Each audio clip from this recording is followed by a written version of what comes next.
I'm going to show you how you can add the names to the name tags for students using the PDF version. So from the zip folder that you downloaded from TPT, you'll need to click on the PDF version, and then you can make the page be smaller. It'll be a little bit easier to see that way. And all of these blue spots are editable, so you can add text there. And some of them will auto-populate to all of the pages, so you don't need to. And the name portion won't, because that will need to be different for each student. So I'm going to show you how this is going to auto-populate. So I'm going to type in the school name here, and you'll need to figure out which size you want to use. There's a few different sizes of name tags.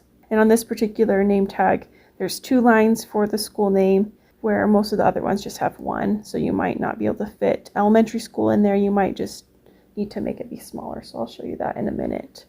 But you can see that everything that I'm editing here is auto-populating to the other pages.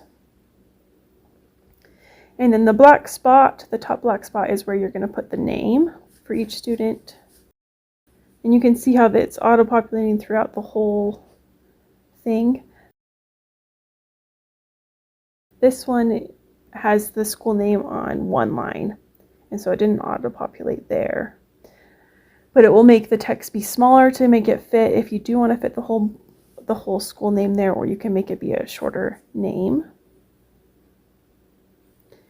And as you can see, it's auto-populating throughout the whole document. Then the black spot is where you will add the student names, and you'll need to do that for each student. And once you have all the students' names in there, you can click print, and it will print for you with the changes you've made. If you want to save this file to with the changes you've made to use later or edit later, then you'll need to save the PDF as well. And that's it.